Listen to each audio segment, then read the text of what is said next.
voilà, bismillah ar-Rahman ar-Rahim. Alhamdulillahi Rabbil Alamin. Sallallahu wa sallam wa baraka ala Sayyidina Muhammadin wa ala alihi wa sahbihi ajma'in. Amma ba'd, salam alaikum wa rahmatullahi ta'ala wa barakatuh. Donc, par rapport à ce cours-là, le cours de. Ce sont des petits modules, hein, donc, que ce soit les jalons ou l'éthique. Donc, les jalons, on les a fait en deux séances, bien sûr, à peu près le même volume horaire, 6 heures. Donc, on a fait 3 plus 3. Et là, on va faire 2 plus 2 plus 2, ça fait 6. Et donc, ça va être de la même manière un QCM, Inch'Allah. Le but, voilà, le but, se mettre dans le contexte, et, alhamdoulilah, purger sa niya, et voilà, donc se préparer psychologiquement, connaître les bonnes méthodes, la méthodologie, la rigueur, la progression, etc. Donc, le but, c'est ça, alhamdoulilah, les bonnes sources, la bonne manière, une cartographie sur les sciences islamiques. Donc, je parle des deux à la fois. Donc, par rapport maintenant à l'éthique, l'éthique, si vous voulez, il y a à peu près, voilà, de mémoire, il y a 5 chapitres. Le premier sur les mérites. Donc, vous devez quand même connaître quelques textes, hein, sur les mérites, un texte, deux, trois, des versets, des hadiths. Le but, c'est ce qu'il faut retenir pour vous, pour transmettre aussi, alhamdoulilah, et pour convaincre d'autres. Ensuite, surtout yani des passages qui sont essentiels, et des fois des particularités réservées à la science, et des choses plus, voilà, motivantes, des choses pertinentes pour les gens. Voilà donc ce qu'il faut retenir. Deuxième bloc, on a fait la méthodologie. Quand on parlait de la méthodologie, en réalité, ce n'est pas, il y a une méthode qu'on a présentée, mais simplement le minhaj, les grandes lignes, ce que je vous ai dit la dernière fois, yani, ce sont des choses fixes. Il y a des variables dans les méthodes, il y a des choses fixes. Donc, les choses qui sont fixes, voilà ce qu'on a trouvé toujours chez nos pieux prédécesseurs, et ce qu'on doit respecter. Les variables, c'est en fonction de notre contexte, de la langue, voilà, de l'occupation des uns et des autres, des objectifs. Ce sont les variables. Voilà. Ce qu'on a vu, c'est le slide qui est devant vous. Alhamdulillah, il fait une carte sur les points qu'il faut retenir par rapport al-minhaj, la méthode des pieux prédécesseurs. Voilà ce qu'on a retenu à travers leur production, à travers leurs introductions dans les livres. Voilà. Donc, on a vu ça aussi. Après, Inch'Allah, on va voir Adab Talib al-Ilmi ma'a nafsi, vis-à-vis de lui-même. Il y a des choses que vous allez voir qui sont répétitifs, mais c'est pas redondant, c'est plutôt, voilà, pour structurer la connaissance, parce qu'il y a des éléments qui peuvent être communs entre le chapitre un, 2, voire tous les chapitres, et d'autres qui se distinguent par rapport aux autres chapitres. Donc, deux, vis-à-vis de lui-même, trois, pardon. Donc, un, mérite, deux, c'est le minhaj, la méthode, deux, c'est vis-à-vis de lui-même, trois, vis-à-vis de son professeur, son chair, sa structure. Et donc, ça c'est quatre. Pardon, ça c'est trois. Vis-à-vis, oui, trois. Vis-à-vis de lui-même, vis-à-vis de son enseignant, ou la structure tout court, la structure dans laquelle il apprend. euh, yani, par rapport à, il va y avoir le cinquième ou quatrième chapitre sur voilà, l'étude, donc durant ces études, du- durant ces études, et enfin, on va parler d'un nouveau programme que j'avais pas encore mis dans le livre de l'étudiant, de l'éthique de l'étudiant, à savoir, c'est-à-dire donc les empêchements, les blocages, les obstacles, les obstacles, Inch'Allah. Aujourd'hui, Inch'Allah, on va essayer de finir, Inch'Allah. On va dire, on va arriver à peu près aux 2 tiers de contenu. La semaine prochaine, on finira, Inch'Allah, ce cours-là. Et après ça, donc, voilà, donc, par rapport au lundi, on regarde par rapport au planning. Je ne me rappelle pas ce qu'on a programmé. Donc, il va y avoir plutôt que des cours pour le CR1, voilà, on verra, Inch'Allah, il y a deux choses. Et deux choses, Inch'Allah, je verrai directement avec les CR1. Vous êtes toujours les bienvenus pour suivre les autres cours et les cours que vous intéressent. Donc, vous avez deux parties dans votre espace étudiant, obligatoire et plat accessoire. Yani, quelque chose qui n'est pas obligé, que vous allez trouver dans l'espace étudiant. J'imagine que vous avez déjà vu tout ça.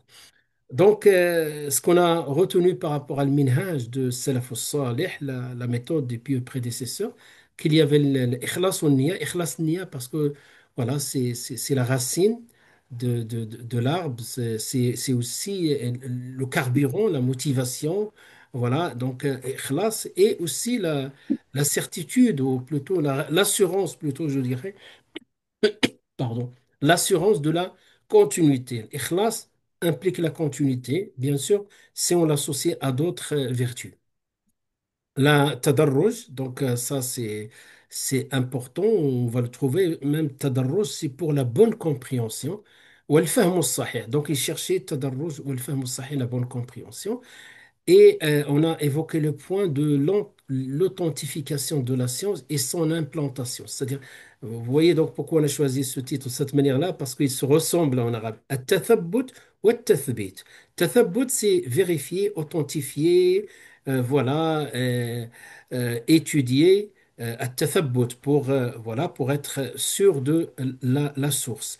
Ou at-tathbit, c'est l'implantation, c'est-à-dire une fois que je suis sûr de la bonne information. Maintenant, voilà, je vais la sauvegarder. Voilà, c'est ça à peu près ce qu'on veut dire.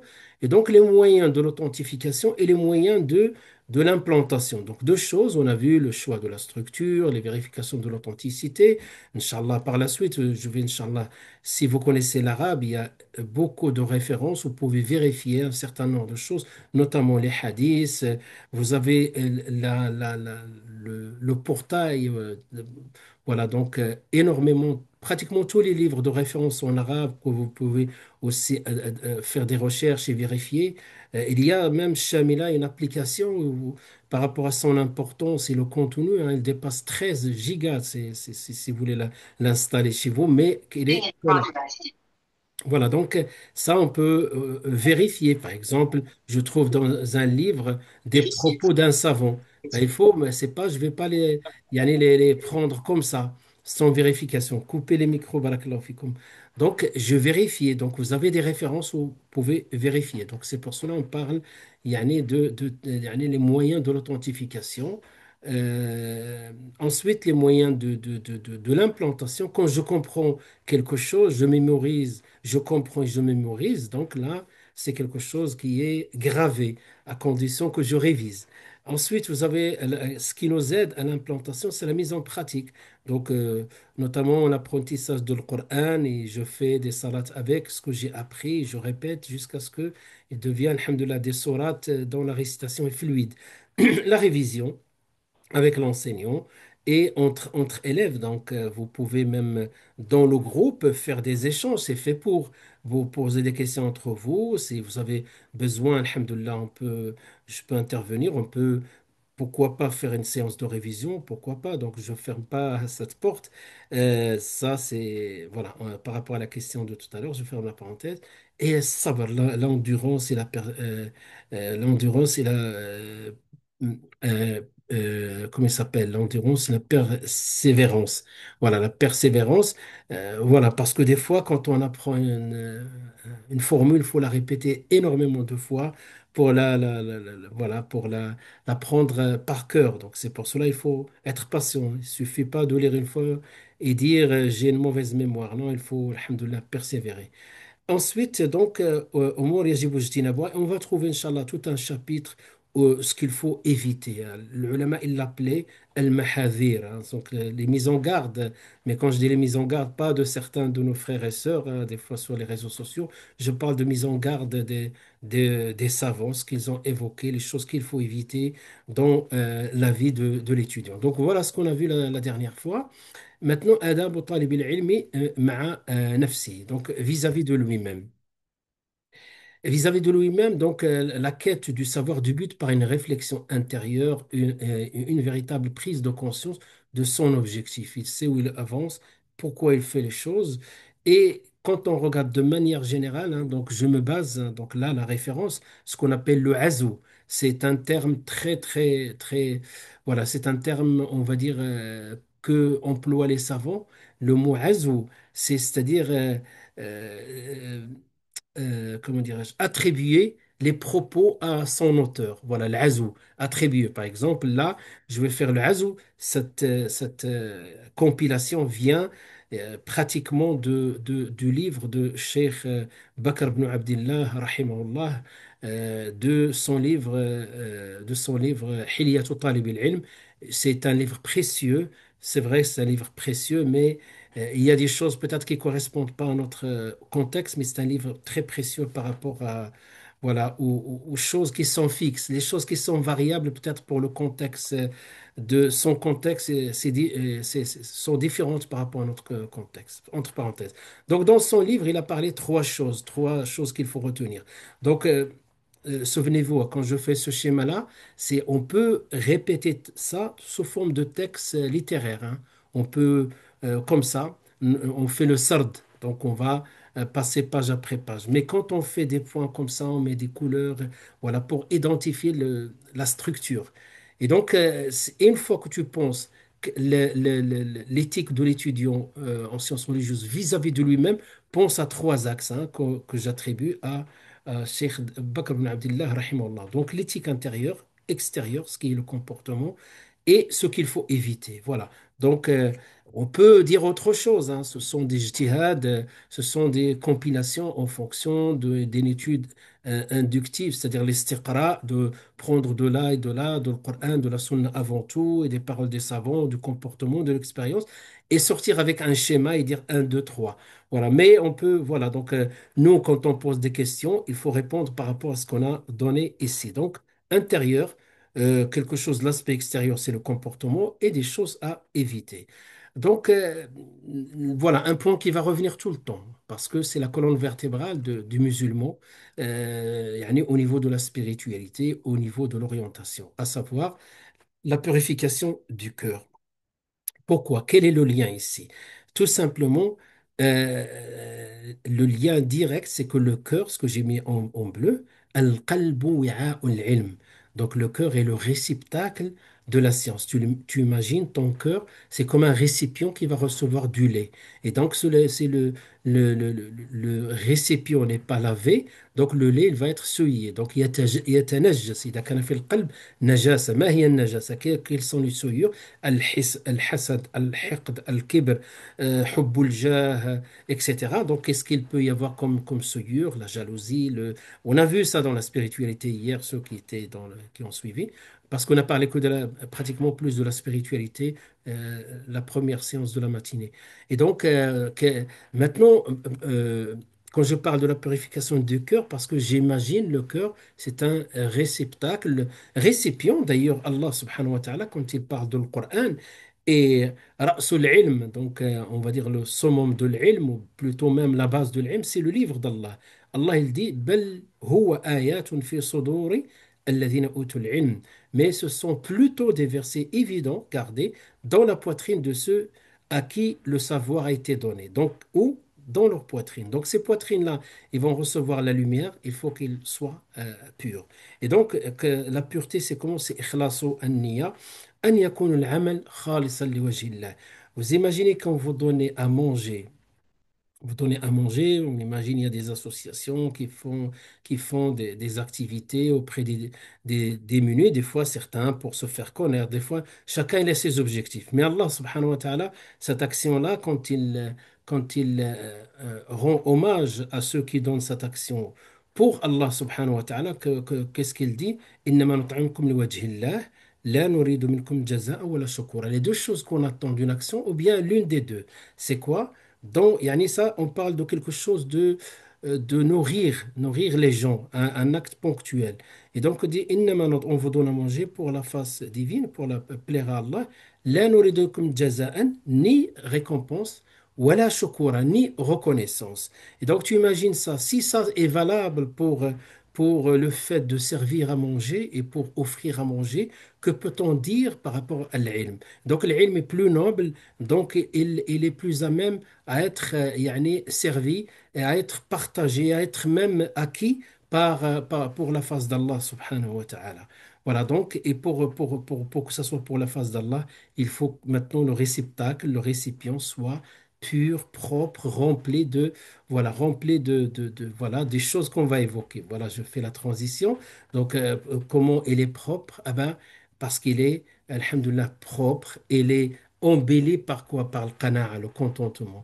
Être satisfait de sa subsistance et trouver un équilibre entre ambition et modération. يعني الطموح والطموح والاعتدال. Donc, parce que on a tous envie d'améliorer notre situation financière.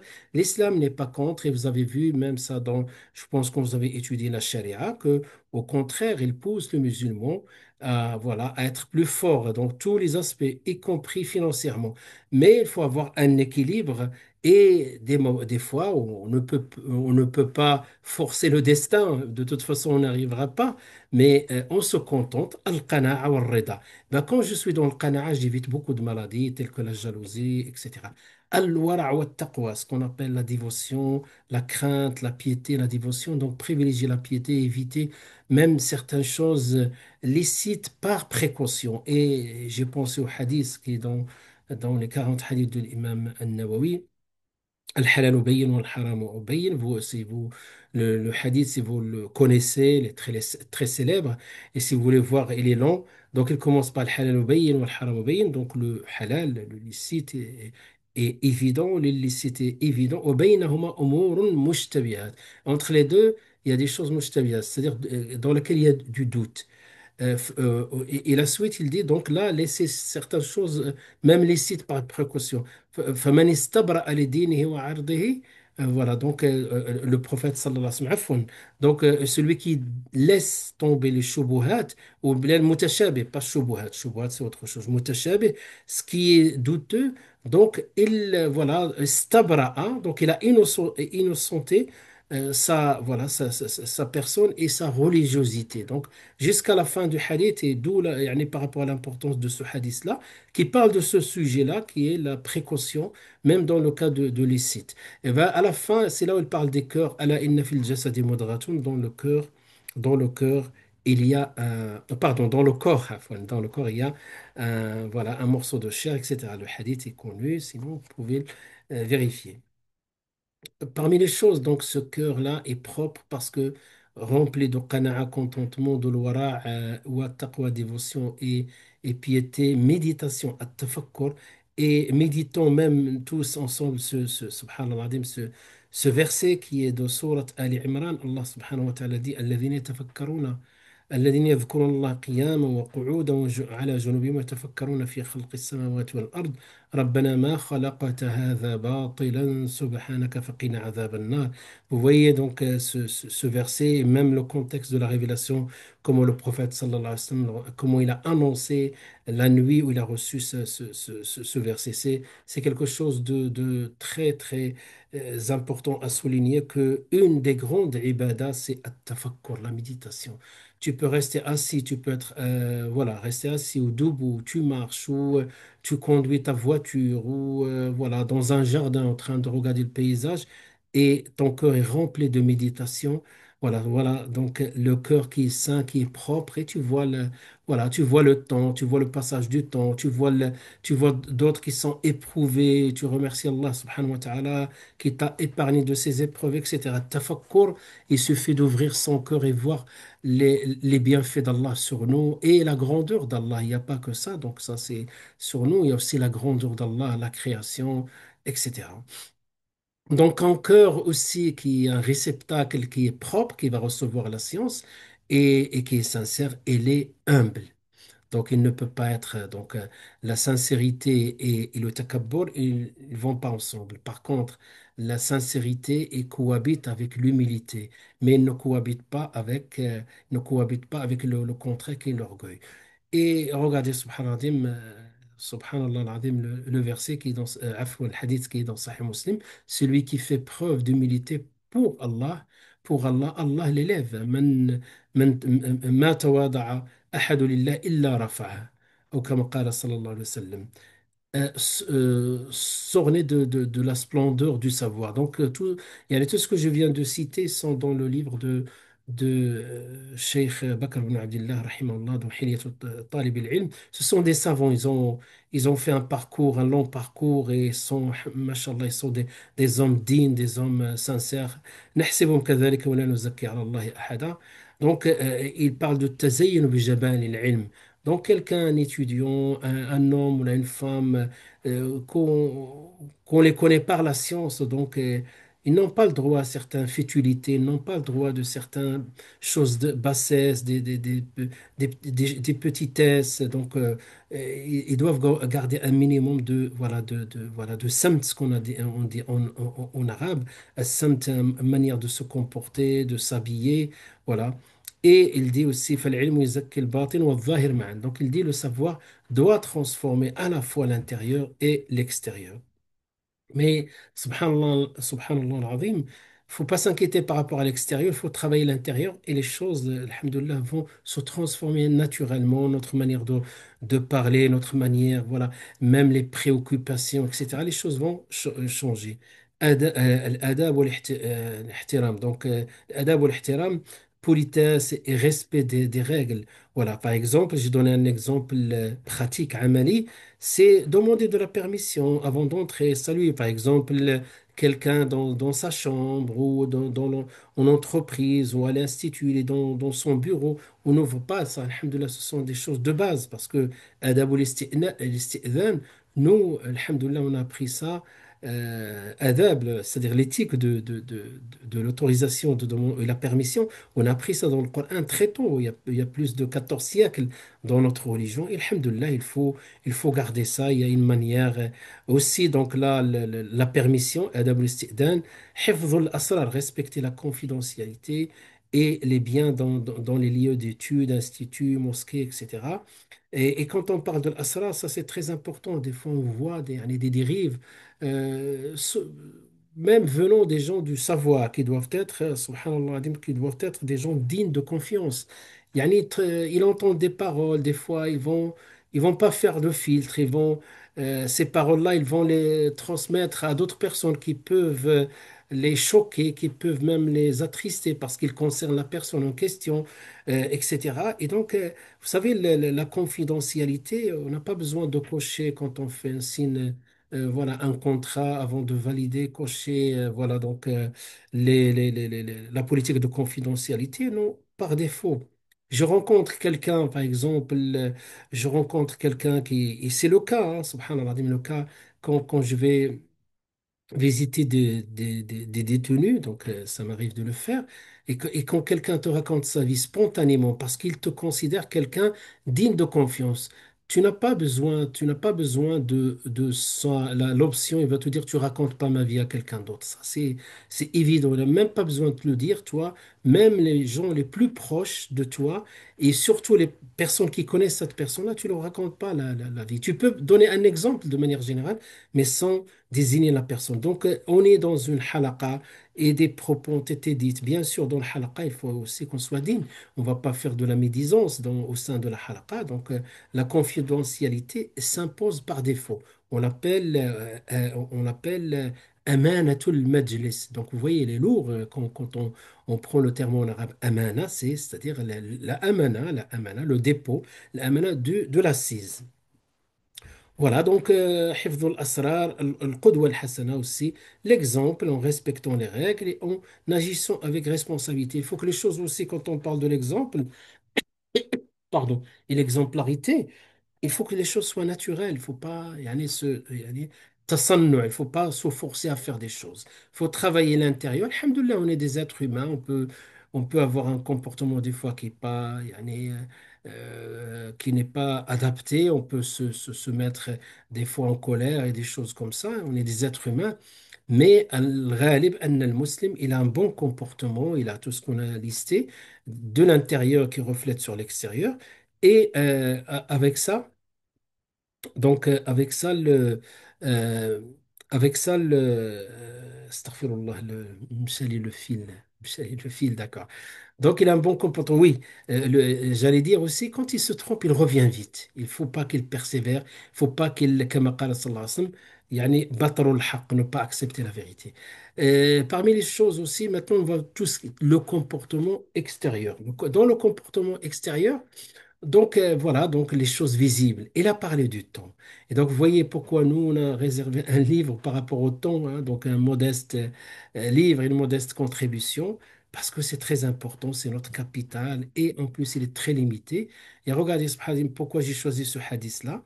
Ce hadith-là, dans ce hadith, il y a une indication très très importante. Il y a, voilà, deux bienfaits que beaucoup de gens négligent. Donc, quand vous regardez la traduction, loin, loin, loin du terme que le prophète sallam a utilisé. Vous savez ce que c'est marboun? Néglige, c'est quoi néglige? Par exemple, voilà, je vais négliger comme je néglige peut-être une prière que j'ai l'habitude de faire surrogatoire, je ne l'ai pas faite aujourd'hui. Voilà. Mais quand je dis marboun, vous savez, dans le droit des ventes, on parle de bay'ul rubn. Le rubn, il a employé, c'est ça. Et ben, le rubn, c'est la lésion. C'est-à-dire une chose, il a une grande valeur et tu la vends yani tu la vends presque à quelques, avec quelques centimes. Par exemple, le temps, cette ni'ma du temps et ni'ma aussi de la santé, tu la dilapides autrement. C'est comme tu as une voiture qui coûte, je ne sais pas, 15 000 € et tu l'as vendue à 50 euros, 100 euros. Donc, c'est impossible. Au niveau du matériel, on peut comprendre ça. Yani, ça n'arrive pas de manière générale. Même si ça arrive, c'est qu'il y a la personne n'était pas apte au moment de la transaction. Mais, subhanallah, on le fait et ça ne choque pas, dans le temps et dans la gestion du temps. Et j'aime bien ce poème, c'est pour cela, yani pourquoi yani, ce sont des rappels, hein, ce sont des rappels pour moi. Qu'est-ce qu'elle dit Ibn Faris? Ibn Faris, le grand linguistique, hein, on a des grands linguistiques, des fois on cite certains, par rapport aux définitions et tout ça. Ibn Faris, rahimahullah, il dit إذا كان يؤذيك حر الصيف, si la chaleur de l'été te blesse, si la souffrance de l'automne et le froid de l'hiver te peinent, si la beauté du printemps te distrait, dis-moi quand tu trouveras le temps d'apprendre. Voilà, il y aura toujours quelque chose qui nous occupe. C'est ça ce qu'il a voulu dire. Ben, si tu dis à cause de ça, il fait très chaud, là, il fait très froid en hiver, et voilà, c'est en hiver ou autre, il fait beau, on a envie de marcher, on a envie de faire des activités, etc. Donc, qu'est-ce qui reste alors? Qu'est-ce qui reste pour apprendre? Donc, il faut gérer bien le temps. Cela n'empêche pas que tu profites du beau temps et aussi, tu peux aussi t'organiser quand le temps est rude ou quelque chose comme ça. Voilà, donc lui, il parle bien sûr de celui qui est dans l'excès. Euh, voilà, donc parmi les éléments qu'il va évoquer dans ce qui est extérieur, il dit commencer tôt la recherche du savoir. Donc l'apprentissage, il faut commencer très tôt.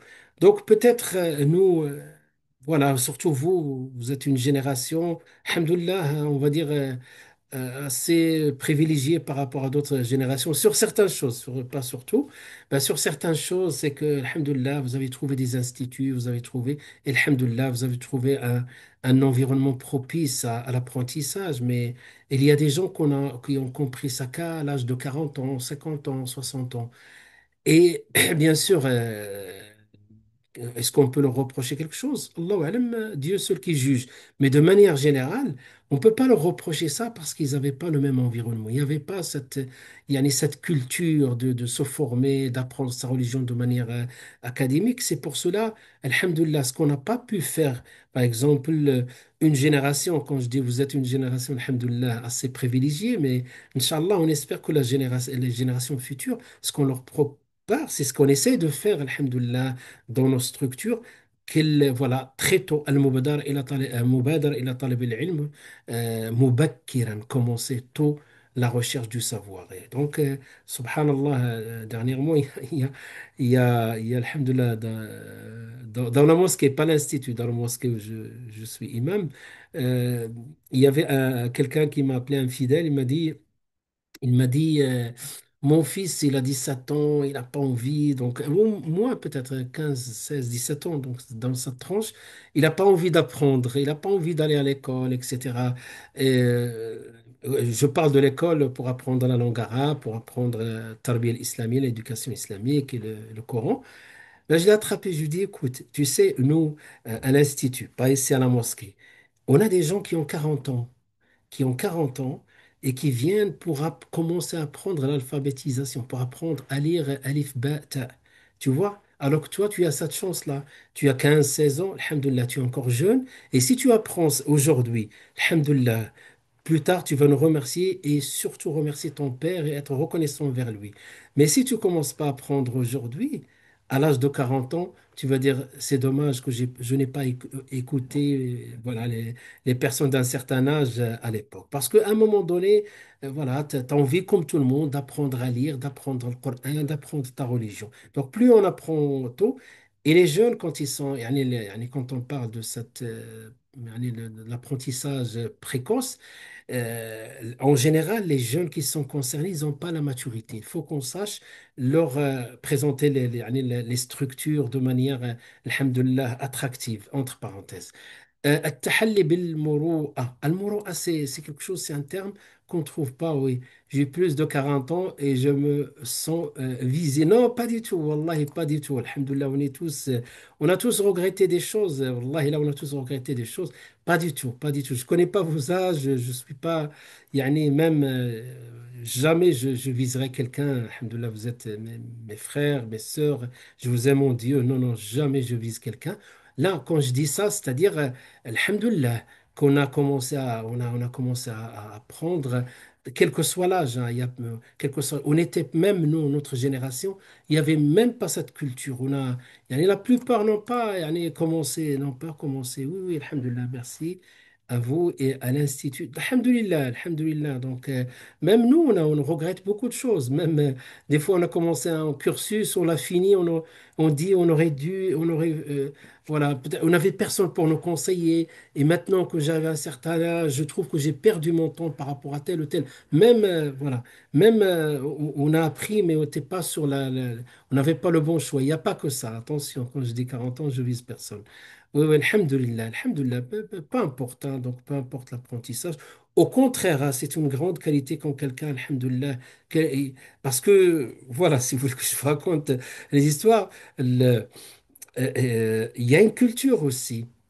Nous, à l'Institut, on a connu une culture. C'est qu'il y a quelqu'un qui arrive, qui dit, ma femme est convertie, alhamdulillah, elle va apprendre la religion, d'accord, je vais l'inscrire. Ils sont jeunes tous les deux.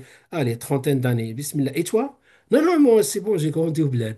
D'accord. Et je lui dis, dis-moi les fara'id l'wudu et fara'id, les obligations de l'wudu. Quelles sont les conditions de la salade? Devant sa femme, parce qu'il a osé dire que moi, je viens de bled, je connais. Je lui dis, dis-moi, bah, tu vois, tu connais rien. Toi aussi, tu as besoin d'aller apprendre. Donc, tu vois, quand je parle pour dire, même 40 ans, quand on commence à apprendre, alhamdulillah, c'est une grande qualité. Wallah, je la vois comme ça. Une grande qualité. Et le problème, pourquoi c'est une qualité? Parce qu'il faut voir le cas contraire. Quand quelqu'un il te dit, moi je suis venu de Bled et je connais ma religion, et beaucoup, beaucoup, hein, maintenant il commence à comprendre que ce n'est pas ça voilà, ce n'est pas ça l'apprentissage. J'ai entendu un prêche là, j'ai entendu des paroles comme ça à droite et à gauche, et tout le monde croit qu'il connaît la religion. Donc voilà, donc certains, même à un certain âge, ils ne se voient pas reprendre. Voilà, ou là, comment dire, euh, la voie de l'école, entre parenthèses. Maintenant, je ferme la parenthèse, al-muru'a. Cela consiste voilà, à préserver sa dignité. Le muru'a, c'est un terme qu'on emploie et on va le voir dans les séances du hadith. C'est-à-dire, quand il parle de 5 conditions de l'authenticité du hadith, j'imagine que certains parmi vous les connaissent. Et parmi ces 5-là, donc il y a la continuité, la continuité dans la chaîne, et l'adala, donc l'intégrité plus la précision, dabt, ou bien voilà, donc Dabt et l'adala, ils disent il faut pas qu'il soit, ils vont parler de tout un chapitre de ce que c'est ne pas être dans l'adala et ce qui peut nuire à cette adala, cette intégrité religieuse, c'est khawarimul muru'a, le mot muru'a, khawarim, c'est-à-dire ce qui voilà, ceux qui entachent la moro'a. Khawarim, ceux qui entachent la moro'a. Qu'est-ce que la moro'a? C'est un terme arabe, je ne trouve pas d'équivalent en français. Donc, qu'est-ce que veut dire? Cela consiste à préserver, oui, Inch'Allah, je finis, je te donne la parole, Hakima. Cela consiste à préserver sa dignité, respecter les coutumes conformes à l'islam et éviter tout ce qui est avié comme l'ostentation, la vanité et le mépris des autres. Al-Jurjani a dit Al-Muru'a hiya quwwatun fi nafs. Il dit que le Jurjani, donc le Muru'a, c'est un linguistique aussi, hein, comme tout à l'heure Ibn Faris. Al-Muru'a est une force, donc c'est une quwwa fi nafs dans l'âme, source d'actions vertueuses qui ont émanent action et qui ont voilà, entraîné des louanges selon la charia, la raison et les coutumes. C'est-à-dire quelqu'un qui a le muru'a, il a toutes ces qualités. تفضلي حكيمة. نعم. بسم الله. Oustad, le mot A, comme c'est comme dans la définition des sources de hadith, Mhm. est-ce qu'on peut résumer à ça? Du coup, c'est absence de toute marginalité ou Non, pas? la marginalité, Il il y faut a absence pas de... la mettre Non, dedans? pas du tout la même chose. Absence de marginalité, c'est-à-dire quand on parle de marginalité, ça les cinquièmes conditions parmi les conditions de voilà conditions de l'authenticité du hadith, et Mhm. absence de marginalité, c'est-à-dire shudud, ce qu'on appelle le shudud, c'est-à-dire que le texte ou bien ce qu'il va rapporter tel ou tel, il est marginal par rapport à ce que la majorité des rapporteurs ont transmis. Donc, il peut s'isoler tout seul dans voilà, dans des propos qui sont seuls à la personne. Donc, ce qu'on appelle shudud. Non, rien à voir avec le moro A. On peut pas le mettre. Du coup, c'est pas comme dans celui de Sœur de Hadith où on disait, du coup, c'est juste pour moi, hein, pour que ce soit plus Hmm. clair. Bien sûr. Lorsqu'on disait qu'il soit absent de tout défaut, fallait qu'il soit Mhm. exemplaire et de marginalité, pas dans le sens du texte, mais de la personne, de l'intégrité de la personne. Non, on est parce que c'est une Non. définition, hein, c'est une Oui, définition oui, oui, qui est voilà j'aurais bien la qui est retenir. connue. Donc on dit qu'est-ce qu'un hadith? Wa ma tasala sanaduhu. Donc dans la chaîne de transmission et continue. Donc ça c'est la première نعم. condition. من العدل الضابط عن مثله. Donc de La précision. l'intègre voilà qui est dabit, qui est compétent, donc qui mémorise bien. من غير شذوذ ولا علة, sans marge, يعني il n'y a pas. Le un 2 3 il concerne la chaîne de transmission et le 4 et 5 il concerne le matn à l'intérieur du hadith. Donc tu vois, donc نعم. le 1, 2, 3, quand on parle de l'adala, on parle des personnes. Et quand on parle de shudud ou l'illa, on parle de le matn, du contenu, ou même ça peut être aussi la chaîne de transmission. Wallahu D'accord. a'lam. Voilà, donc, Bah, parce que, voilà, donc, qu'est-ce qu'on trouve souvent? On dit, par exemple, al-adala wa, يعني لا تكون ما تكونش فيه خوارم المروءة. Et le muru'a, c'est, moi je me rappelle dans mon premier professeur avec qui j'ai appris voilà, j'ai appris les sciences du hadith, il nous a donné le premier exemple que j'ai gardé en tête. Voilà, donc, parce que le muru'a, donc, c'est une dignité et en même temps donc un respect et des fois ce respect selon le contexte. Voilà. Par d'accord. exemple, lui, voilà, c'était dans des pays du Golfe, un pays où il y a quand même très conservateur, hein. À l'époque, hein, il y a très longtemps, je pense qu'aujourd'hui, beaucoup de choses ont changé. Ben pour lui, pour nous, peut-être ça nous surprend pas beaucoup, quoique. Il a dit si maintenant un cheikh il sort, il prend un sandwich, il mange sur la route, il mange. Donc il a dit ça, c'est considéré chez certains comme khawarimu al-muru'a. Donc, au khawarim al-muru'a. Donc, le muru'a, c'est quelque chose, c'est une dignité liée. Surtout, c'est pour cela qu'il a insisté sur le contexte, il a insisté donc, vertu Comme liée les à bonnes shar, manières. voilà, et liée à l'aql, et liée à l'urf, aux coutumes, le contexte. Yani pour finir, après, je te laisse la parole. Pour finir, Non, quand on parle de le muru'a, pour certains pays, certaines choses sont considérées min khawarim al-muru'a, et d'autres sont pas considérés comme khawal al-mur'a. Prenez le cas, par exemple, de certains pays, en Arabie Saoudite ou les pays de Golfe. Si tu mets pas quelque chose sur la tête, c'est min khawal al-mur'a. Pour eux, hein. Donc, min khawarimi al-mur'a. Dans les pays du Maghreb, donc on voit des chouyours, des fois ils mettent rien sur la tête. C'est question de coutume. Et donc le moro'a, c'est respecter yani, ce choix, ne pas choquer l'entourage et la société par des comportements qui n'ont pas l'habitude de voir. Voilà, quelque chose D'accord. voilà, que je ne trouve pas yani, une traduction directe. C'est Wallahu les us- c'est pour résumer, pour que moi je retienne ce mot-là, a'lam. c'est les us et coutumes en fait, par rapport au pays dans lequel on est et Il n'y du a pas que ça. comportement. D'abord, il faut que ça Non, mais soit, d'accord. voilà, il vient, et voilà, tout à fait, mais il vient d'abord. Donc, regarde, la moro'a est une force de l'âme, quelque chose intérieur. J'ose pas Mhm. faire quelque chose, yani, c'est quelque chose, une force qui vient, bien sûr, de ma foi. D'accord. Et voilà, source d'action vertueuse. Il faut que ça soit, d'abord, la racine, c'est la foi. Et qui ont un amenant, donc émanant, pardon, émanant, action qui entraîne des louanges selon la charia. Yani, voilà, un comportement selon, pardon, la raison et les coutumes, donc dans le contexte où je vis. En tout cas, donc ça, c'est un aspect parmi les aspects de l'moro'a, mais le moro'a, que si quelqu'un, par exemple, yani, donc ça, c'est un aspect parmi les aspects de khawarimul moro'a, c'est-à-dire si on tâche le moro'a.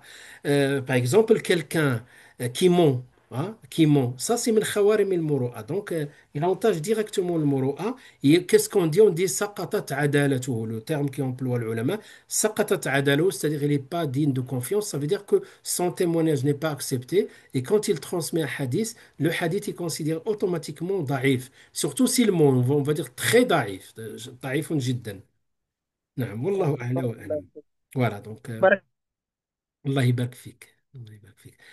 التحلي بالوقار, donc voilà, manifester la dignité, du respect, donc tout ça. Donc vous voyez, on a vu des choses intérieures, des choses extérieures.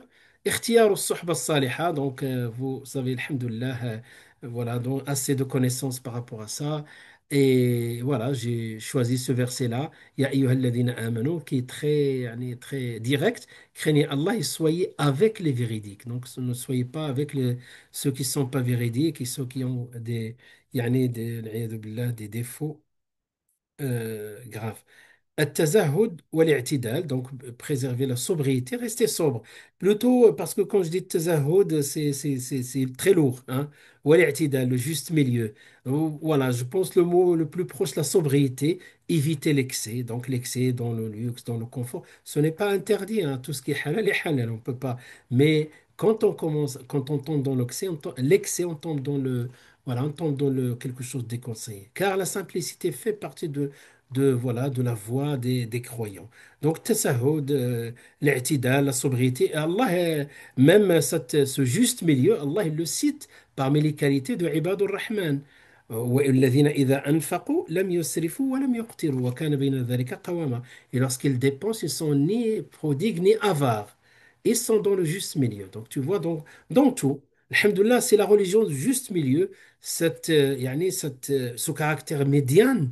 Et alhamdoulilah, on le trouve de partout, on le trouve dans le comportement, on le trouve dans les pratiques, etc. As-sabr et le musabara et l'endurance, donc ça, c'est avec l'intention qui est à l'intérieur et as-sabr et le musabara qui est à l'extérieur, voilà, ils forment le couple indispensable en matière de qualité. Voilà, donc l'imam Shafi'i par quelques paroles des grands savants qui ont, alhamdoulilah, traversé le fleuve, hein, ils sont passés de l'autre côté, et ils ont, alhamdoulilah, laissé des traces. Donc, Imam Shafi'i, il dit, Man lam yadhuq murra at-ta'allumi sa'atan, tajarra'a dhul al-jahli tula hayati. On a vu ça. Et celui qui ne goûte pas l'amertume de l'apprentissage pendant un moment. Donc, pourquoi j'ai ramené encore ça? Parce que l'amertume implique sabr, parce que c'est amer. Amer, yani cette continuité, cet effort, et surtout, des fois, se lever. Le dimanche, c'est un jour, dans nos contextes, hein, c'est le jour du repos, c'est le jour de la grâce matinale, et pourtant, il y en a pendant des années, ils n'ont pas connu, sauf pendant les vacances. Et Yahya ibn Kathir, j'aime beaucoup. Je vais toujours vous répéter ces propos-là. Nas'Allah an yahshurana ma'ahum, qu'on soit avec eux, ou ma'a Rasulillahi sallallahu alayhi wa sallam. Donc leurs paroles qui restent avec nous, hein, qui restent yani, avec nous, qui nous exhortent لا يستطاع هذا العلم براحة الجسد. La science ne peut être acquise dans le confort du corps. الترويح المشروع. Donc là, on trouve ici l'équilibre. Il faut un moment de tarouih. C'est pour cela qu'il y a des moments de vacances, il y a des moments où, voilà, où il y a d'autres activités qu'on doit faire, donc notamment à l'institut. Donc, si, Inch'Allah, vous avez l'occasion de venir pendant ces activités, Inch'Allah, nous honorer par votre présence, vous allez voir, Alhamdoulilah, il y a des moments, et ça, c'est pris en charge par les étudiants. Il y a que des moments qui passent ensemble pour voir autre chose avec les mêmes personnes qui partagent les mêmes voilà, devoirs et qui ont, alhamdoulilah, les mêmes objectifs. Voilà donc la conclusion. Je vous laisse, Inch'Allah, lire la conclusion, ce qu'on vient de dire. Voilà, on a dit un, intérieur, deux, extérieur. Maintenant, le mahadir. Et le mahadir, vous allez trouver beaucoup de choses, mais je vous fais rapidement quelques mahadir. Qu'est-ce qu'il dit? يعني dans le livre de Bakr ibn Abdillah, rahimahullah, euh, il va lister beaucoup de mahadir. Beaucoup de mahadir. J'ai choisi quelques mahadir, c'est-à-dire, que veut dire mahadir? Al-mahadir. يعني احذر. Il va dire احذر. يعني la mise en garde. C'est, je dis le mahadir, les mises en garde au pluriel. Ihvar, c'est à l'impératif. Attention à, ou là quelque chose de cette nature. Attention, yani, c'est ça le mahadir. Voilà. Et donc, parmi le mahadir qui nous dit, en tant que talabatul ilm, attention à l'inshighal bil amani wal ahlam dun al amal. Donc, les rêveries sans action, se perdre dans les illusions, sans passer à la pratique, affaiblir la foi et l'apprentissage. C'est-à-dire, soit, yani, les rêveries dans le fait de reporter une des voies de Shaitan, hein, voilà, il nous séduit d'aller vers cette voie-là. Je dis, Inch'Allah, il y a toujours, on commence par Inch'Allah, une bonne chose, on va faire ça plus tard, etc. Et wal ahlam dun amal. Et donc, dans les rêveries, et au niveau du temps réel, on fait rien. On fait rien, on suit les passions. Donc, يعني المحاذير premier من المحاذير طلب الشهرة قبل الحصول. Maintenant, tu as avancé, etc.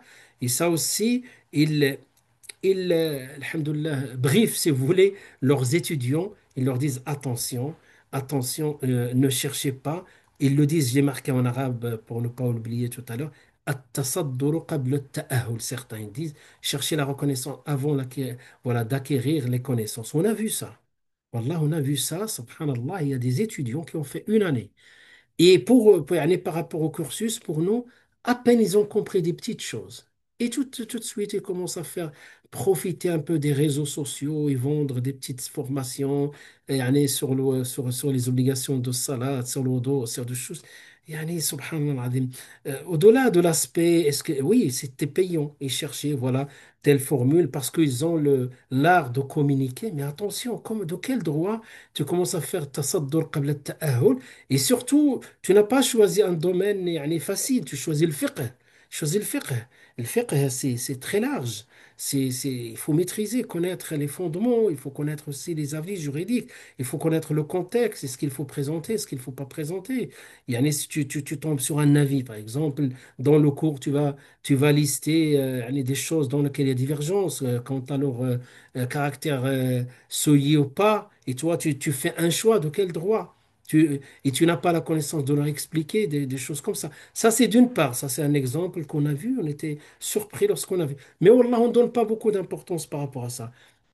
Mais surtout, Shaitan, il joue sur de l'ostentation un peu, talab shuhra, chercher la renommée avant la maîtrise. Et bien, quand vous voyez certains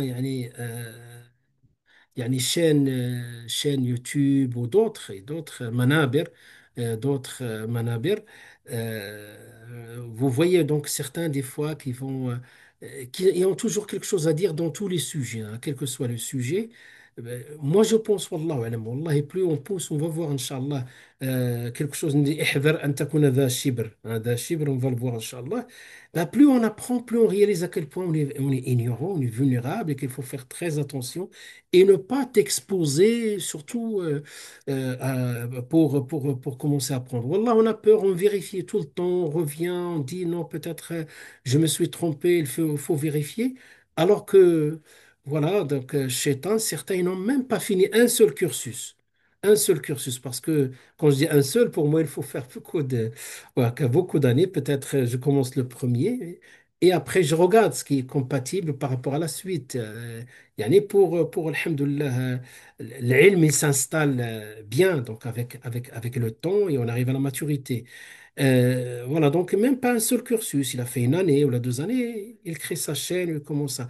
S'il fait des exhortations, il apprend aux enfants ou là aux jeunes comment faire la salade de manière basique, pourquoi pas. Mais quand il rentre dans des sujets, des fois j'ai trouvé même un, vous savez, comme disaient nos savants, cette question, s'il a été posée à l'époque de Omar ibn Khattab, il aurait réuni tout Ahl Badr pour les concerter sur cette question et toi tu trouves le moyen et moi, quelqu'un, je ne vais pas dire son nom, alhamdoulilah, il est revenu, maintenant il est plus. Donc, il était très, très, très célèbre sur les réseaux sociaux. Et vous voyez sur la question, les années, on va dire les années 2000, 2004, 2005, j'ai fait une petite recherche sur, voilà, sur l'implantation et les dons d'organes. Vous voyez cette question qui commençait à sortir, plus des lois qui nous concernent, etc. La question était présente, il fallait chercher. Ben, je vais chercher que disent les savants contemporains sur cette question-là. Et je suis tombé sur sa vidéo. Et qu'est-ce que je trouve? Il est en contradiction avec les conseils, tous les conseils européens, les conseils du monde, hein. J'ai trouvé que les travaux du conseil dans le monde entier, quand je dis le monde entier, c'est-à-dire les plus connus, Kibar Ulama, en Arabie Saoudite, le Conseil européen de la fatwa et d'autres, dans lesquels ce qui sort de ça, il y a une autorisation avec quelques règles à respecter. Lui, il a dit, je ne vois pas. Je ne vois pas l'autorisation par rapport à ça. فهذا يعني quand certains يعني disent quand tu تتصدر قبل التأهل, tu te mets dans une situation où peut-être voilà qui devient délicate pour toi. S'attacher aux controverses, aux shubuhat. Parce que shubuhat ou jidalat, il existe, je le vois, il existe dans le monde arabe. Et il y a des choses, des pensées qui commencent en Égypte, que peut-être certains pays qui sont en avance, alhamdoulilah, où il y a une grande discussion. L'Égypte, c'est un pays particulier où vous avez des musulmans, 100 millions hein, d'Égyptiens, vous avez des chrétiens coptes, vous avez des musulmans, vous avez des fois, il y en a un vivre ensemble, alhamdoulilah, depuis des siècles, on va dire très convenable, voire parfait. Et vous avez quelquefois des petites voilà, minorités donc, qui essayent de créer la zizanie et de s'attaquer à l'islam. Voilà. Et donc, quand ils s'attaquent à l'islam, ils vont ramener du shubhat, ils cherchent quelque chose et il lance. Et bien, je vois, yani, des fois, c'est trop. C'est trop de passer son temps à répondre à ces gens-là. On donne, alhamdoulilah, des réponses, mais faut pas que je passe mon temps voilà, à chercher ces choses parce qu'à un moment donné, ils vont polluer le corps. Voilà, donc, j'ai pris donc là le livre vous savez, le livre, ensuite, s'il y a des arabophones parmi vous, il y a Kitab au Sharh Hilyat al-Talib. Il a été yani interprété ou expliqué par Saad al-Shathri. Je n'ai pas mis son prénom. Il s'appelle Saad al-Shathri. C'est un grand savant, mashallah. Et voilà, donc, qu'est-ce qu'il dit?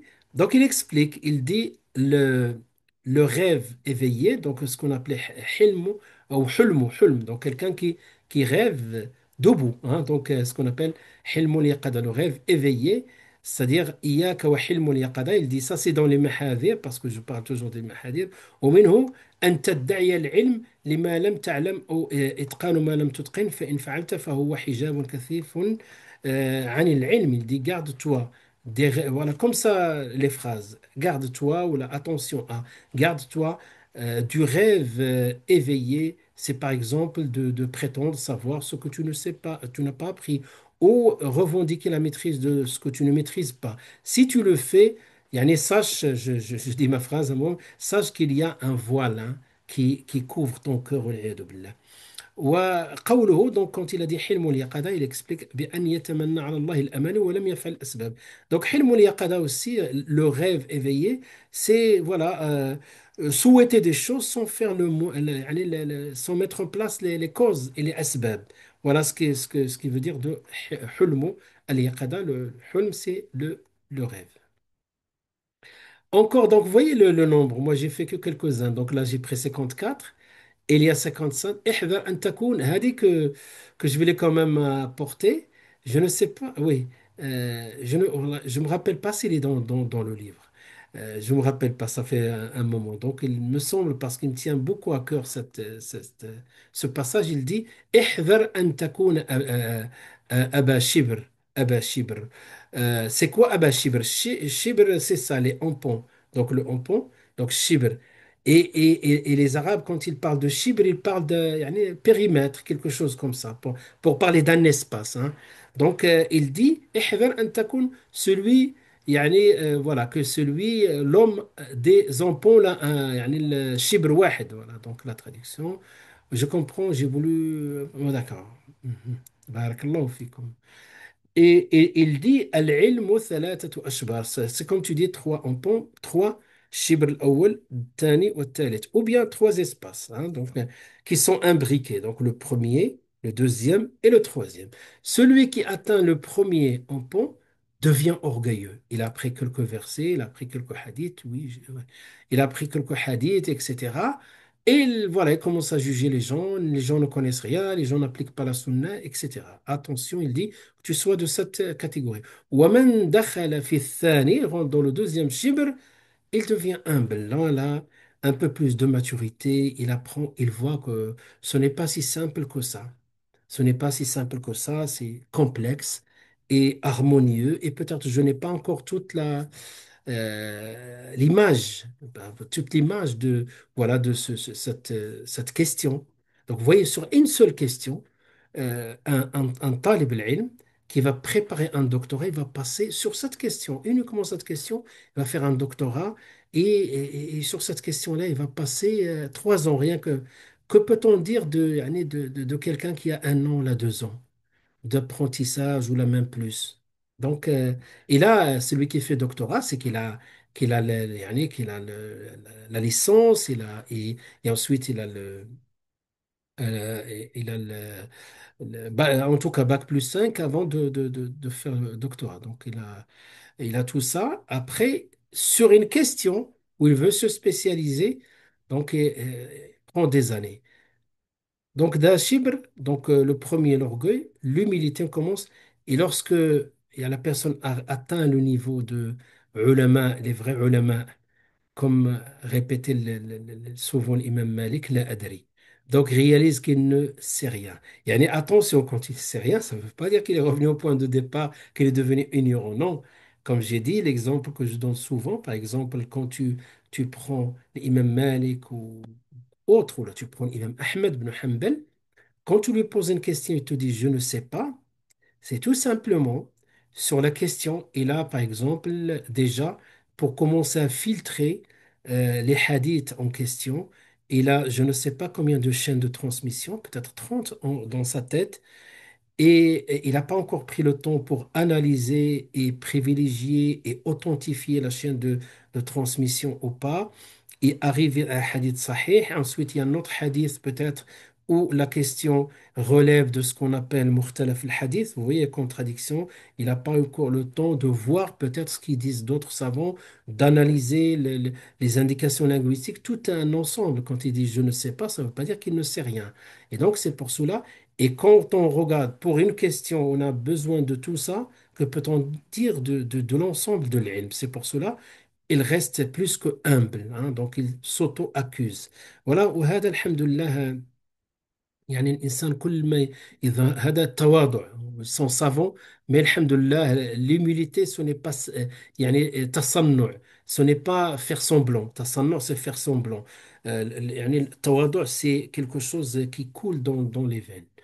التصدر قبل التأهل je l'ai cité tout à l'heure hein. Donc c'est répété c'est-à-dire j'ai pas fait attention je l'ai répété donc التصدر قبل التأهل et là oui il explique donc là j'ai pris les paroles de Saad al-Chatri حفظه الله il est vivant من تصدر قبل أوانه فقد تصدى لهوانه disent certains c'est lui qui se met en avant avant son œuvre s'expose à l'humiliation ce qu'on a évoqué tout à l'heure, par son expression se mettre. Donc là, il explique, il dit l'expression de l'auteur du livre Hilyatu Talib al-Ilm, se mettre en avant d'être qualifié, il désigne également l'un des dangers qu'une personne cherche à prendre, voilà, à prendre place et à s'imposer avant d'avoir complété ses outils et acquis la préparation nécessaire. Voilà. Yani, comme l'exemple qu'on répète des fois, quand quelqu'un te dit, yani, il va te dire quel est le dalil de ce que tu viens de dire. Tu lui dis, est-ce que tu connais la science du dalil avant qu'on parle du dalil? La science du dalil, c'est usul al-fiqh dans toutes les branches. À ce moment-là, on peut parler du dalil. Ensuite, il dit, donc d'autres, donc le mahadir, d'autres, donc j'ai listé d'autres divulguer les secrets, ifsha sirr, rapporter les paroles pour semer la discorde. Ça arrive, hein, des fois. Il y a des fois dans le monde yani de l'ilm, il y a maintenant de plus en plus virtuel.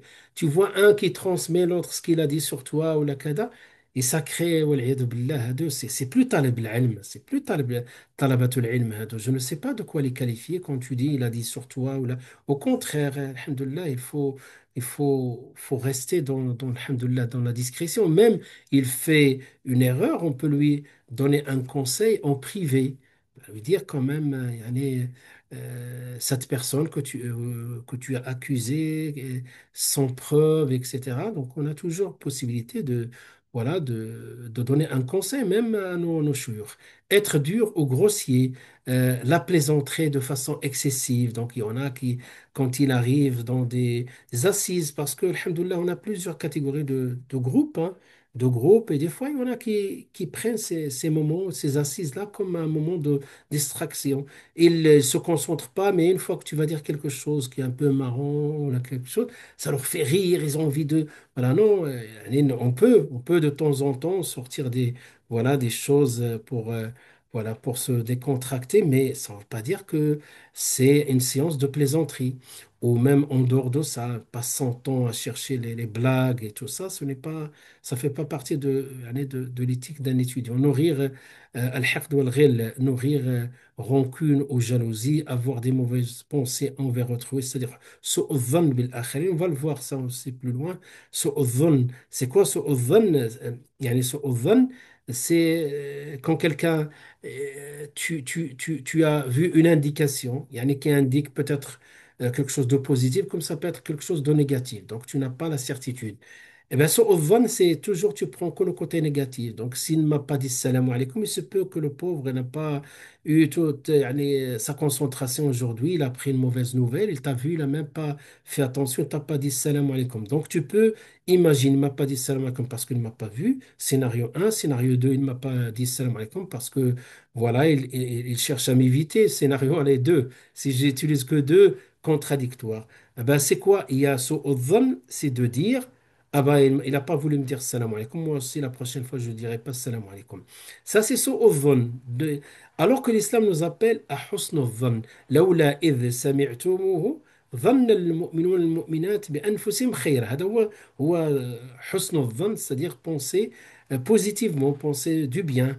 Et tu privilégies la conséquence. Et ça, c'est un peu d'effort sur le nafs et un peu de jihad nafs, tu choisis le scénario en faveur de la personne. Et ça, c'est husn al-dhann. Et là, tu vas être tranquille si tu choisis husn al-dhann. Musahabatul ashrar, fréquentation de la mauvaise compagnie. Voilà, fréquenter les lieux interdits. Toujours une petite conclusion. Et voilà, avec ça, alhamdoulilah, ce qu'il faut retenir, on a dit que talibul ilm, trois chose qu'il faut retenir, l'intérieur. Et le plus important, c'est la purification de son cœur, c'est le réceptacle de l'ilm, purifier son intention, le contentement, voilà, comme ça on n'est pas dispersé. Ben, le contentement nous permet de converger vers l'essentiel. La dévotion aussi, on a dit la dévotion, c'est-à-dire cette dignité, ce qu'on dégage comme respect.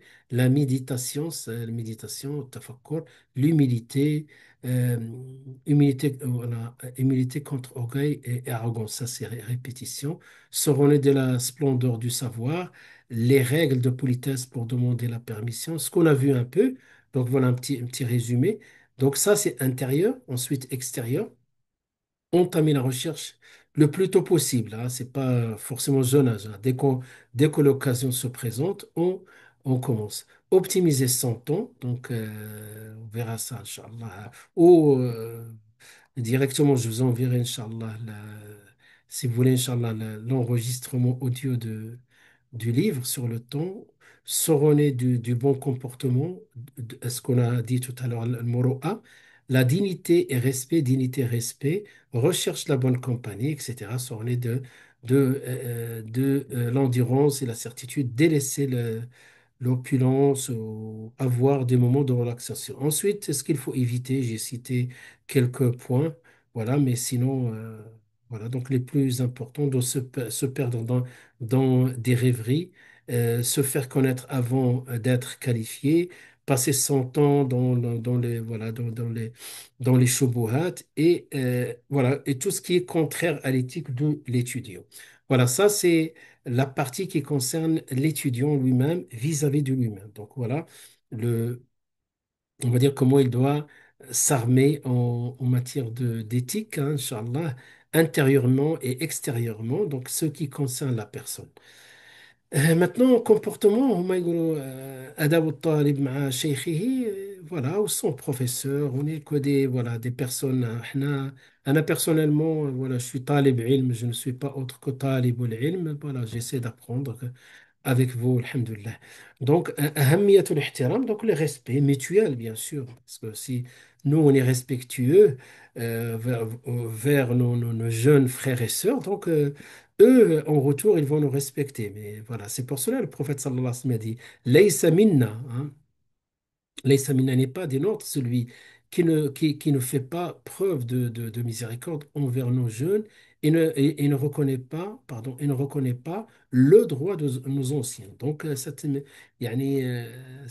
solidarité, ce respect mutuel, générationnel, si j'ose dire, comme Allah dit, subhanahu wa ta'ala. Donc, ça, c'est l'importance du respect. والذين يأتون من بعدهم والذين يقولون والذين يقولون ربنا اغفر لنا وإخواننا الذين سبقونا بالإيمان. Pardonne-nous ainsi que nos frères qui nous ont précédés dans la foi. ولا تجعل في قلوبنا غلا للذين آمنوا. Ne fais pas de rancune envers nos frères qui nous ont, voilà, ceux qui ont cru. Donc, alhamdoulilah, ce respect au niveau de génération, c'est important. Il est mutuel, il va dans les deux sens, bien sûr. Et toujours, le jeune, alhamdoulilah, il se montre toujours par rapport à son père, à ses parents, aux personnes de la génération de ses parents, alhamdoulilah, toujours un comportement. Alhamdoulilah, ça, on le voit, ça, c'est palpable, walillahi alhamd. On n'a pas à se plaindre par rapport à ça. Tous ceux qui ont connu les mosquées, même, alhamdoulilah, le public que j'ai cité tout à l'heure, un grand respect, alhamdoulilah. Et ça, c'est très, très important. Ils respectent, alhamdoulilah, les aînés, respectent même les responsables. Je ne parle pas d'une structure musulmane, hein, même en dehors de la structure musulmane. Et je vois qu'alhamdoulilah, qu'il y a cette grande qualité qu'il faut entretenir et encore embellir. بإذن السلوك مع الأستاذ التعامل باحترام donc interaction respectueuse adopter un ton poli et courtois éviter la familiarité excessive je je ris parce que voilà donc parce que j'ai pensé subhanallah une fois, donc, dans les groupes, des fois, des jeunes comme ça à la mosquée, on fait quelques cours avec eux. Et on me pose une question, alhamdoulilah, voilà, je ne peux pas faire l'indifférence. Quand quelqu'un pose une question, même, je ne réponds pas tout de suite. Il est toujours quelque part dans ma mémoire et je me donne des fois le temps pour donner la réponse correcte. Et subhanallah, je réponds, je réponds et j'apporte tous les arguments pour soulager. Et alhamdoulilah, quand tu donnes un avis juridique, alors tu prends la responsabilité. Parce que si tu dis de ta tête et tu dis selon, tu suis tes patients, tu as une responsabilité devant Dieu. تقول ما لا تعلم. Et donc, je donne la réponse, etc. Après, elle me répond, manque voilà, de respect en disant, mais comment je peux savoir si toi qui as raison et ceux qui disent le cas contraire, qui c'est qui a raison? Bah, voilà, je n'ai pas répondu parce que, regardez, moi, ce que je leur dis, vous n'êtes pas obligé de poser la question à une personne, voilà, à une personne qu'on va définir et il n'y a que cette personne-là. Si tu trouves une personne qui a les deux qualités requises. Donc l'intégrité, on revient aux sources du hadith, c'est-à-dire quelqu'un, comme on dit en arabe, il khaf Allah Azza wa Jal. Ça, seul Allah qui juge. Mais dans l'apparence, on voit que c'est quelqu'un qui a, alhamdoulilah, la qualité. Je dis pas que j'ai ces qualités, attention, mais je dis, je donne la règle à tout le monde. Et quand, même c'est quelqu'un, surtout les débutants, tu fais confiance à ton imam, par exemple, tu vois que quelqu'un digne, tu vois à travers son comportement, tu l'as connu pendant des années, tu peux voir, alhamdoulilah, les qualités morales. Voilà. Si tu as confiance, alhamdoulilah, ça, et tu vois aussi les qualités au niveau des connaissances. Il est apte, il a l'aptitude par rapport à ça. Si tu regroupes, tu as ces deux choses-là, tu lui fais confiance quand tu donnes une réponse. Sinon, on peut avoir une discussion en talabatul ilm. Il n'y a pas de problème. C'est à ce moment-là, argument contre argument scientifique. Il n'y a aucun souci. Mais quand tu es débutant, tu lui as posé la question, tu n'as pas confiance, ben, il ne fallait pas poser la question, tout simplement. Voilà, donc, tarhul as'ila, donc question posée avec respect, formulée sur interrogation voilà, de manière réfléchie et non provocatrice.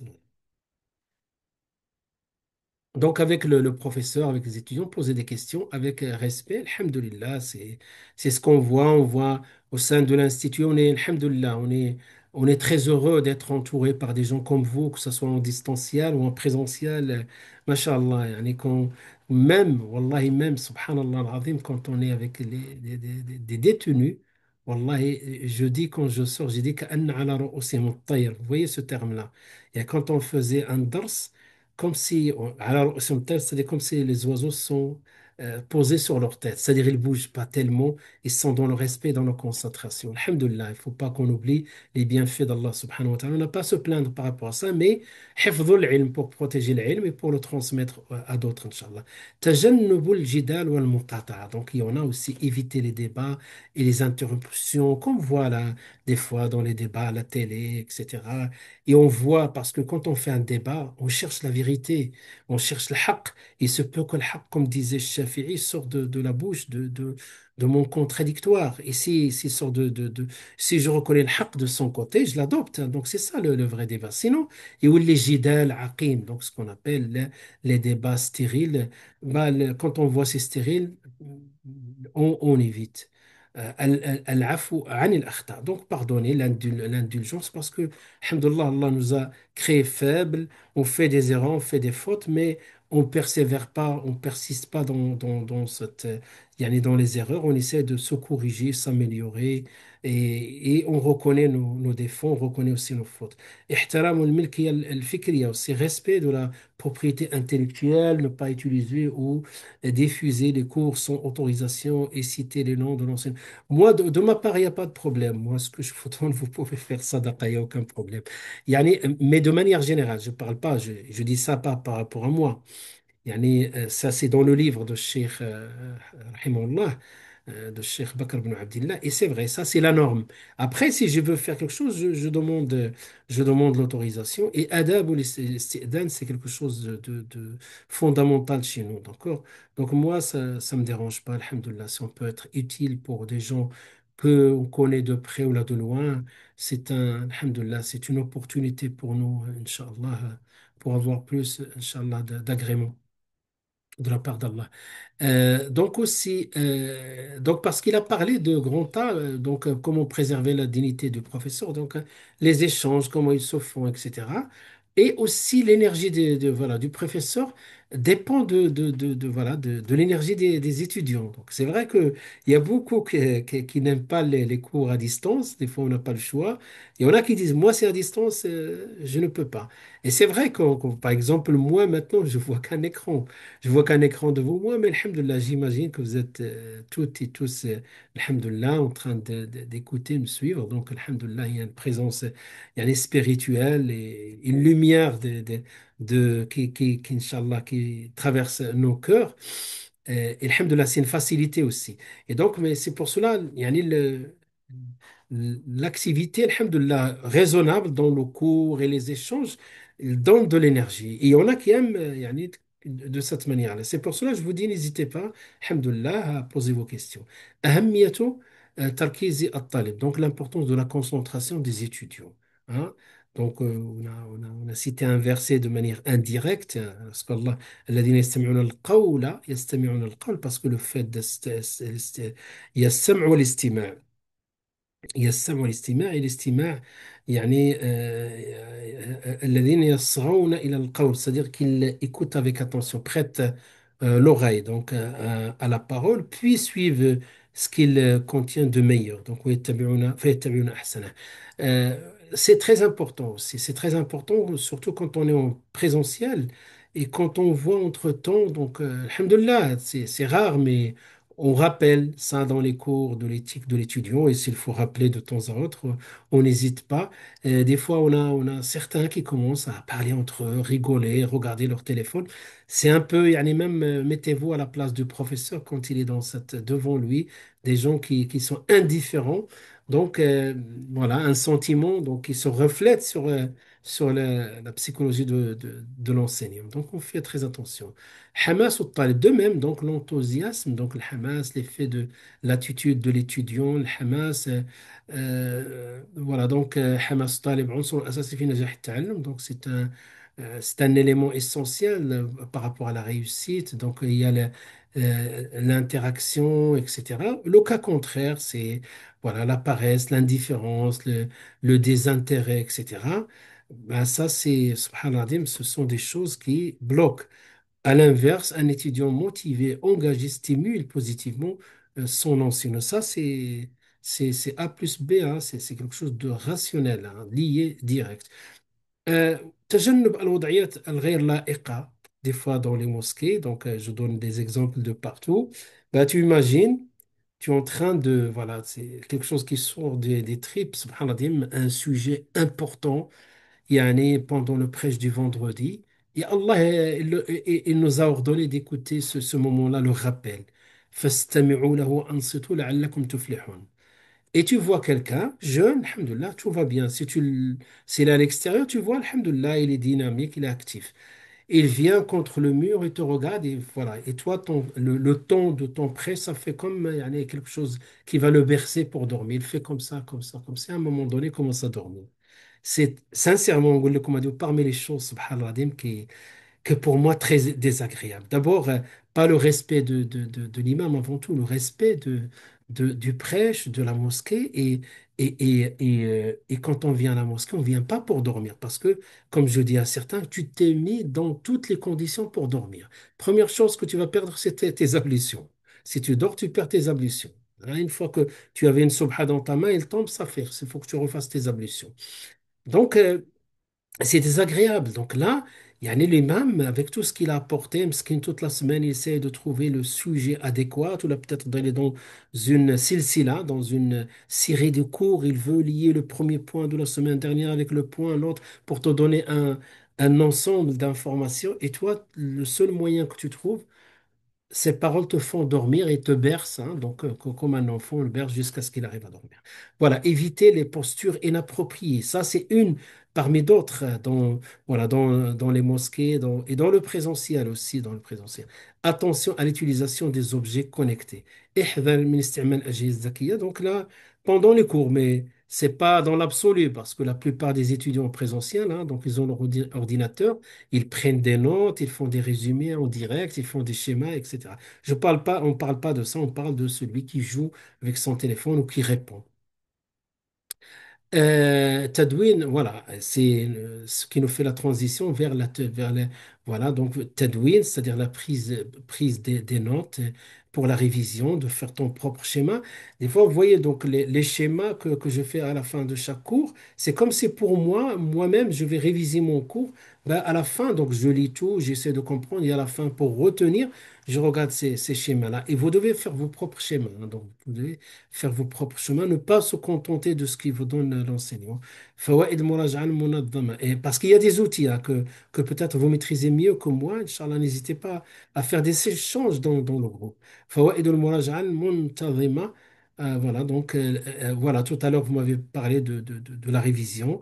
Oui, oui, pourquoi pas, Inch'Allah, je reste ouvert, soit entre vous, soit avec moi, Inch'Allah, avec grand plaisir.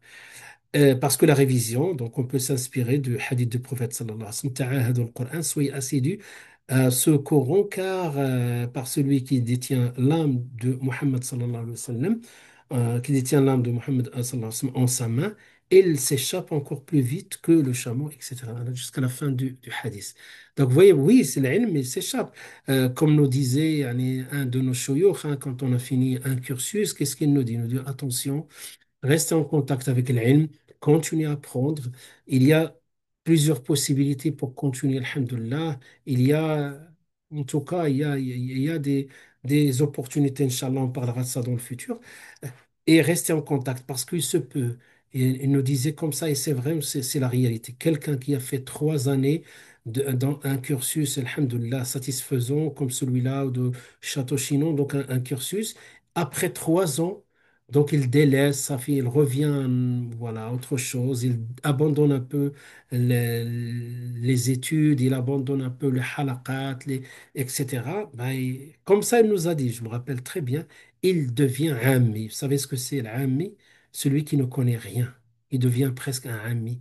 Et à chaque fois, tu utilises un terme, il dit, j'ai entendu ça de loin ou quelque chose comme ça. Comme tout à l'heure, on a parlé de marginalité ou là, des choses comme ça. طالب العلم الحمد لله عنده هاد ces مصطلحات حاضرين ويعرف le sens ديالهم, il connaît le sens. Mais avec le temps, si on ne révise pas, on va les perdre. On va les perdre. Qu'Allah nous protège, qu'Allah nous fasse aimer l'ilm. Pas pour l'ilm, mais pour plaire à Allah subhanahu wa ta'ala. Voilà ce qu'il faut retenir vis-à-vis de, voilà, vis-à-vis de son cheikh. Et, subhanallah, ah oui, il reste quand même une demi-heure. Alhamdulillah. Voilà donc le schéma pour la révision. Là, vous pouvez commencer comme ça, vous regardez le schéma et après rentrer dans les détails. C'est une manière aussi de scanner, j'utilise souvent ce terme-là, scanner yani, le cours, Inch'Allah, ou le chapitre, ou le paragraphe en question. Troisième point, donc je voulais, Inch'Allah, aussi finir avec ce troisième point du cours d'aujourd'hui. Et la semaine prochaine on finira, Inch'Allah, le reste. أدب طالب العلم في حياته العلمية. Donc, une ambition عالية, donc haute ambition. Et quand on dit haute ambition, donc haute aspiration, et on reste quand même يعني raisonnable. Non, on reste raisonnable. Voilà, ne pas confondre aussi يعني la haute aspiration, الهمة العالية, et l'orgueil. Hein. L'orgueil, c'est autre chose. L'orgueil, on n'apprend pas, on n'a pas des ambitions. Simplement, il s'est positionné au-dessus des autres. Et c'est pour cela, subhanallah azim, je lève des fois la barre très haute quand je rencontre يعني, maintenant, des détenus, des jeunes détenus. Et je leur donne l'exemple de leur frère, hein, donc en détention. Et j'ai vu des cas, mashallah, j'ai connu des gens qui... J'étais convaincu qu'il y a des frères qui ont appris par cœur le Coran pendant la détention. Donc, alhamdoulilah, ils ont pris le droit chemin, ils ont tout, alhamdoulilah, délaissé. Et je leur dis, vous avez le temps. Et je leur rappelle le hadith du prophète, sallallahu alayhi wa sallam, les deux bienfaits d'Allah. Et vous avez le temps, vous avez la santé, la plupart sont jeunes. Je leur dis pas, yani, pour les débutants, oui, commence par apprendre les deux chapitres, ou là, les deux derniers hizb. Et je leur dis, ayez comme intention d'apprendre le Coran en entier, surtout pour ceux qui ont une longue peine. Apprends le Coran, subhanallah, min haute, il faut, ben, si tu lui dis apprends une sourate, il va l'apprendre. C'est-à-dire que tu n'as pas élever la barre haute. Donc, on doit avoir nous-mêmes ces ambitions de, voilà, d'aller jusqu'au bout, alhamdoulilah, dans l'ilm pour apprendre parce que c'est ibada et, alhamdoulilah, ça va nous permettre aussi de tajwid ou tahqiq, un terme qu'on a dit avant, parce que ça nous permet de vérifier et de choisir yani, les avis qui sont les plus certains et aussi les mieux adaptés. Donc, parce que si on apprend un cours d'une seule manière, sans encore approfondir, sans ratisser un peu plus large, on n'apprend pas beaucoup. C'est pour cela qu'il faut avoir une ambition et des objectifs raisonnables, mais alhamdoulilah élevés. Hein. Et donc, on peut aussi de temps en temps rappeler les compagnons radiallahu anhum. Vous connaissez un peu l'histoire quand on parle de l'himam al-aliya, subhanallah, Abu Huraira, c'est le sahabi qui a plus rapporté de hadith, n'est-ce pas? Plus de 5000, Abu Huraira. et s'est converti à l'islam, je ne sais pas, yani, qu'est-ce que dit l'ulama, entre 3 4 ans, quelque chose, 3 années, 4 années, quelque chose avant la mort du prophète sallallahu alayhi wa sallam. Et il était tellement pauvre, il était min ahlus suffa, ceux qui sans-abri, qui vivaient à la mosquée du prophète sallallahu alayhi wa sallam. Ahlus suffa, on les appelle. Ben, le prophète sallallahu alayhi wa sallam, quand il recevait des sadaqat, il distribuait ahlus suffa. Et ce jour-là, il a reçu des dons et de la nourriture. Et, alhamdoulilah, il était entouré de ces sahaba pauvres, radiallahu anhum jami'an. Et il disait, à Rasulallah, donne-moi ça, donne-moi ci. Le prophète sallam, il leur donne, sallallahu alayhi wa sallam. Sauf Abu Huraira qui disait rien et qui regardait. Pourtant, il avait très, très faim. Il était pauvre, il avait rien. Et il dit à Rasulallah, quant à moi, je te demande, voilà, je te demande de voilà quelque chose yani, autre que ce qu'ils demandent les autres. Allimni mimma allamaka Allah. Et là, le hadith voilà, nous explique comment il a pris la première assise avec lui, il lui a fait des doigts, et le résultat, Abu Huraira, dans tous les sahih, dans tous les sunan, dans tous les masanid, dans tous les livres de fiqh, dans tous les livres de usul fiqh, radiallahu anhu wa arda. Parce qu'il avait une himma aliyah, radiallahu anhu. Il ne s'est pas contenté, je suis sahabi, voilà, j'ai l'agrément yani d'un niveau de sahabi, mais il a voulu, malgré le peu de temps qu'il avait, il avait une grande himma. Et on peut donner énormément d'exemples de ces sahaba qui, alhamdoulilah, leur vie nous stimule et nous dit, bah, ta himma, il est pas si haute que celle et tes aspirations ne sont pas ici, yani, à la hauteur de ceux et celles de nos pieux prédécesseurs. Al-aman al-ilmiya, l'honnêteté intellectuelle.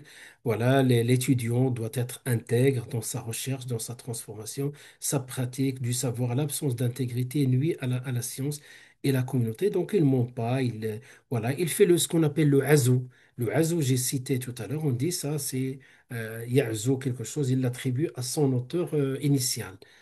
Voilà. Et même des fois, quand il y avait tellement, il a pris de là et de là, de là, dans la conclusion, au début, quand il fait une recherche, il cite les références.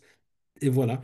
Des fois, c'est mieux de dire telle phrase et de tel, voilà, ou la tel chapitre ou la tel paragraphe de tel livre, de tel auteur. Mais si vraiment, vraiment, on ne peut pas, au moins on cite, soit dans l'introduction, soit dans la préface, soit dans la conclusion, quelque chose comme ça, l'aman al-ilmiya, ce qu'on appelle. الأمانة العلمية حفظ العلم حفظ العلم استعانة بالله عز وجل solliciter l'aide donc préserver la préservation du savoir ça c'est un terme j'entends beaucoup des savants qui le disent الاستعانة بالله عز وجل بالدعاء والصبر في مواجهة الصعوبات الكتابة l'écriture donc prendre des notes hein, donc prendre faire une feuille répète ferme tout et essaye de répéter يعني refais ton schéma ce que tu as compris compare et il se peut que tu trouves quelque chose qui ne sont pas et tu poses des questions. Il se peut que même l'enseignant, des idées qui sont voilà, glissées, qui ne sont pas tout à fait dans leur place, des choses comme ça. Al-fahm wal-amal, donc l'écriture, la compréhension, la mise en pratique, on a vu ça. Al-muraja'a, donc révision. Al-wafa' bil-ilm was-sidq, husnu as-su'al, donc fidélité et véracité. Révision régulière, poser correctement des questions. Al-munadara bil-amira, on débatte, poser une question voilà, sans débat. L'estifada min wasa'il haditha, aujourd'hui, le wasa'il haditha, bon, pour finir, après je vous laisse un peu de temps, je veux toujours vous laisser un peu de temps de discussion. Le wasa'il haditha, les moyens modernes aujourd'hui, subhanallah, on a maintenant des bases de données dans lesquelles les hadiths sont classés de tous les recueils, avec toutes les chaînes de transmission. Et même des fois, on peut trouver يعني la carte graphique, hein, la carte graphique des chaînes de transmission, etc. Quelque chose poussé pour ceux qui veulent aller plus loin par rapport à cette discipline et étudier, par exemple, les madars. Le madar, quand on dit l'axe central d'un hadith, d'où il est sorti et quels sont les axes centraux, parce qu'après, il se propage. Pour se comparer, pour beaucoup de choses, les hadiths, les textes, les tafasirs. Yani, si tu veux, tu as une bibliothèque, si tu veux acheter que les livres de tafsir en arabe, la plupart sont en arabe, mais alhamdoulilah, beaucoup qui sont traduits. Et si tu veux te contenter que des livres aujourd'hui de tafsir, tu remplis ta bibliothèque, avant tu passes à une autre discipline. Alors que tu peux trouver aussi dans il y en a des sites, alhamdoulilah, qui sont des sadaqas jariyah pour leur auteur. Et tu prends le verset, combien de fois je l'utilise? Tout à l'heure, je regardais un verset, tu as au moins six mufassirin, tu trouves les simplifiés comme Ibn Sa'd, Sa'di, عفواً, Sa'di, tu trouves de Ibn Kathir, tu trouves de Tahir ben Ashur, tu trouves aussi de Sheikh al-Mufassirin, etc. Tu trouves et tu regardes le verset que dit. En laps de temps, tu peux voir les avis au niveau de tafsir de l'ensemble de ces exégètes. Donc, et ainsi de suite, ainsi de suite. Tu as tout sur ton ordinateur. Mais c'est vrai que moi, personnellement, j'utilise ça souvent, mais le livre reste pour moi. J'ai envie de le toucher, voir voilà, l'éditeur d'abord, regarder la table de matière. J'ai envie de le toucher. Si je touche pas le livre, voilà, je sens que voilà que quelque chose qui manquait. Donc là, il faut. On a aussi l'intelligence artificielle, mais attention, l'intelligence artificielle, tu peux lui poser des questions, mais des fois il donne des erreurs. Et des fois, il n'est pas tout à fait configuré. Il peut te faire tromper, etc. On peut utiliser, on peut traduire, on peut utiliser beaucoup de choses avec ces moyens. Aujourd'hui, on les utilise de de manière raisonnable, de manière, alhamdoulilah, juste ce qu'il faut.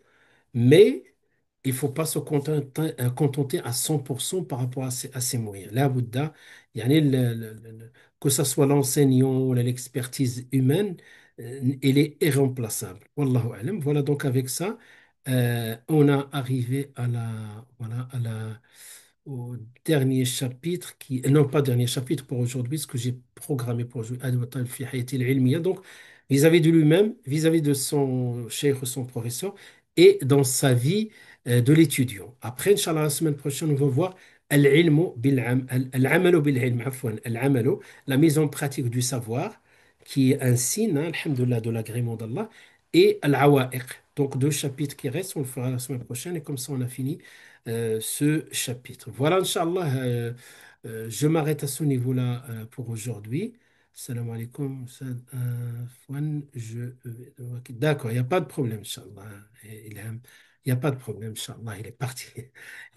Donc, Khair, Inch'Allah, est-ce que vous avez d'autres questions? Barakallahu fikum.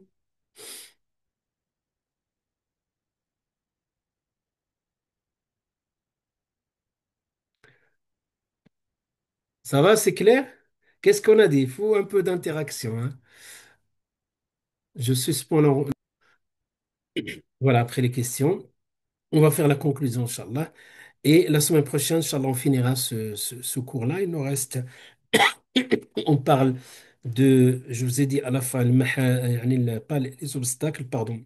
Et ensuite, on va parler pour Talib al-Ilm, les livres de référence, voilà, pour apprendre chaque matière. Par exemple, si on parle d'une matière ou là, d'une discipline, science du hadith, science du Coran, il faut avoir tous ces livres, Inch'Allah, qu'on va évoquer pour voir et comparer, parce qu'on apprend de là, on apprend de cette méthode-là, alhamdoulilah, on apprend de tout le monde, mais à condition que, voilà, des livres de référence, pas des livres comme ça.